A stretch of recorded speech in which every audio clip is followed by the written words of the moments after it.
विचार आ रहा है ना कि लिखते समय ना ऐसे खट खट खट खट हाथ चल रहा है, वही आपका माध्यम है। अगर आप ये सोच रहे हैं कि मैं सोचूं और उसके बाद ट्रांसलेट करके फिर इंग्लिश मीडियम में लिखूं, तो जोड़ने थोड़ी वोकैबुलरी तो जोड़नी है ना, तो वो हमारे लिए आसान पड़ेगा।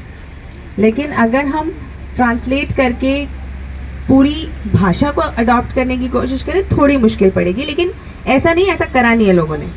मैं ऐसे बीच में IIT वगैरह या कहीं पर वो गए, वहाँ इंग्लिश मीडियम पढ़ा और उसके बाद उन्होंने एग्ज़ाम इंग्लिश मीडियम से लिखा।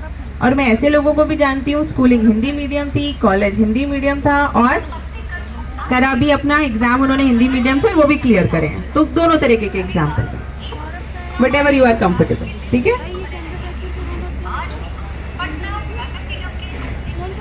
बीपीएससी का बहुत अब कम टाइम बचा हुआ है फिल्म को लेकर, तो मैं ये सोच रहा हूँ कि उसको कैसे 70-80 दिन तो बहुत होते हैं मैम, ठीक है, बट ये तो हमें नहीं कर पाया, किस वजह से, समझ रहे हैं? तो we have to be very analytical. हमें हर तरीके से एनालिसिस करना है अपने ही परफॉर्मेंस का, कि मेरे से क्वेश्चन गलत क्यों हुआ, क्या ये क्वेश्चन मुझे पता होना चाहिए था। अब पॉलिटी का क्वेश्चन है, अगर पार्लियामेंट वाले चैप्टर से, तो आपको पता होना चाहिए।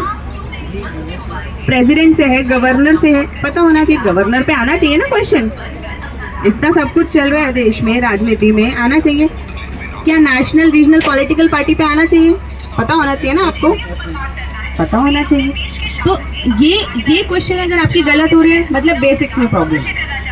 एग्जॉटिक क्वेश्चन गलत हो जाए कोई बात नहीं, उसको कैसे सुधार कर पाएंगे? एनालिसिस करो, फिर वापस जाके रिविजन करो, एनालिसिस रिविजन। बीपीएससी यूपीएससी में लगे रहे, क्योंकि बीपीएससी का भी जर्नी तो अब वही हो गया, यूपीएससी की तरह ही हो गया। तो इसको कैसे क्या टैकल किया जाए? वो जो जनरल कंपटीशन का 1 डे एग्जाम है उसको प्रॉपर छोड़ दिया जाए, प्रॉपर यूपीएससी की तरह ही देखा जाए, 1-2 साल एकदम यूपीएससी का ही तैयारी करे, तो इसको थोड़ा सा बदल। देखो, ये इस बात पे डिपेंड कि आपका स्ट्रैटेजी क्या है। कई लोगों के मन में दुख चलती रहती है कि अब यूपीएससी बीपीएससी तो दे रहे हैं, लेकिन एक नौकरी पकड़ लें, नौकरी पकड़ लेंगे, घर वाले भी शांत रहेंगे, हम भी सेटल रहेंगे, तो इसीलिए बीच में ये एग्जाम देते हैं। लेकिन अगर आपके मन में दुख है, आपको लगता है कि पहले मुझे एक नौकरी चाहिए, क्वेश्चन से मैं अभी क्वेश्चन पूछूं, अब देखो हाथ, अब देखो, पूछूं, फुल एनसीईआरटी की बात हो रही है। हाँ, स्टार्ट कुछ नहीं, हम तो फिनिश की बात कर रहे हैं। घूम के देखो, सबको पता पढ़नी है, लेकिन पढ़ी तो नहीं ना, बस यही गड़बड़ है। रास्ता तो पता है हमें, लेकिन करना भी तो जरूरी है। ऐसे तो मुझे भी पता है चांद पे जाया जा सकता है, चांद पे जाया जा सकता है ना, लेकिन अब उसकी स्टेजेस है ना, उसे पार करना पड़ेगा ना, तब पहुंचेंगे। तो एनसीईआरटी पढ़नी पड़ेगी और स्टैंडर्ड बुक्स भी पढ़नी ही पड़ेगी, इसमें कोई रास्ता नहीं है और। ठीक है, थैंक यू मैम। तो आप किसी और को क्या बताओ, पहली चीज। दूसरी चीज, लाइफ के अंदर गोल सबके बदलते हैं, तुम्हारे भी बदलेंगे और बदलने चाहिए। नहीं तो जो आदमी एक बार क्लर्क लग गया वो क्लर्क ही लगा रहेगा, जो कुछ और लग गया वो कुछ और ही लगा रहेगा। इतने सारे लोग हुए हैं जिन्होंने सर्विसेज क्विट करके अलग अलग प्रोफेशंस को अपनाया, एक नहीं है, बहुत सारे। और हम में से अगर हम लोगों को पता हो तो गांधी जी इनिशियली क्या थे? बैरिस्टर। अब बोलो, बैरिस्टर क्यों छोड़ दिया? क्लैरिटी नहीं थी गांधी जी को जीवन में। अब गांधी जी को क्वेश्चन, सुभाष चंद्र बोस क्या थे?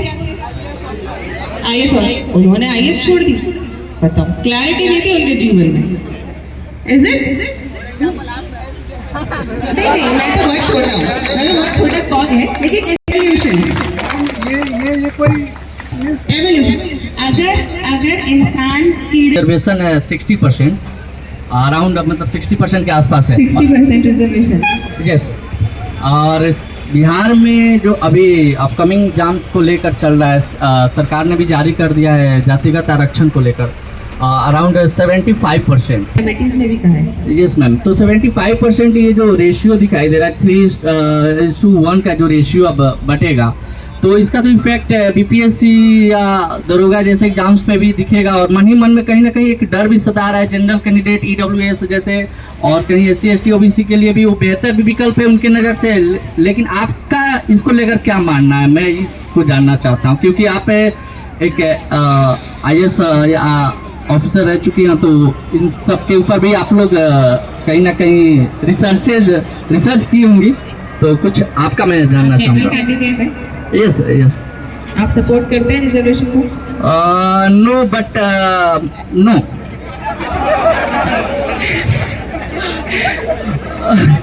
एक सेकंड देखो, ये बहुत सारे मुद्दे पॉलिटिकल हो जाते हैं, है ना? Political in the sense political mileage लेना। अगर मुझे किसी व्यक्ति से या किसी भी और व्यक्ति को कहना है कि आप हैशटैग लाना, पॉल साइंस में क्यों मन नहीं लगता? क्योंकि वो थोड़ा ज़्यादा ये उसमें डीप जाना पड़ रहा है ये राजनीतिक, और मेरा +2 में ये मेरा मैथ्स बहुत डिफिकल्ट ऑप्शनल है और बहुत लंबा और ऑप्शनल है। चाहता हूँ कि ऑप्शनल में मैं मैथ दूँ तो जो है ना मैं ज़्यादा स्कोर कर सकता हूँ। पहले सिलेबस देखो, PYQs देखो और करके देखो थोड़ा सा, क्योंकि मैं हमेशा कहती हूँ कि ऑप्शनल और जो सब्जेक्ट हम ग्रेजुएशन पोस्ट ग्रेजुएशन पे लेवल करना ही मैथ्स है और कुछ होगा ही नहीं मुझसे, तो कर लीजिए, फिर मेहनत करनी पड़ेगी। Thank you ma'am.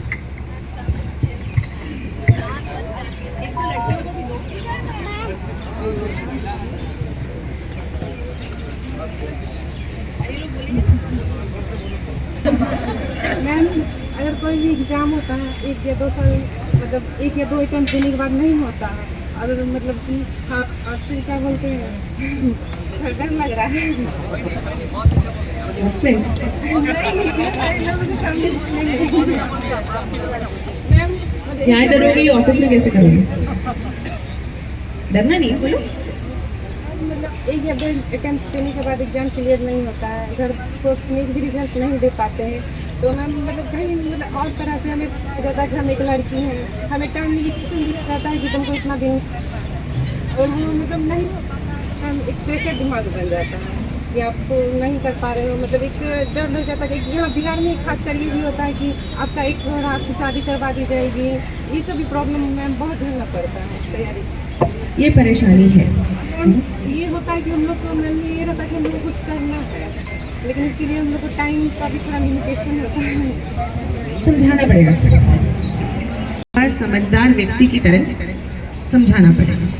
ऐसे समझो, मैं इस बात को ऐसे बोलती हूँ कि अगर आप अपने परिवार को, जो आपका सबसे ज़्यादा भला समझते हैं, उनको कन्विंस नहीं कर पा रहे हो, उनको नहीं समझा पा रहे हो, अपने आर्ग्यूमेंट्स नहीं दे पा रहे हो, तो सरकार में आने के बाद बाकियों से कैसे डील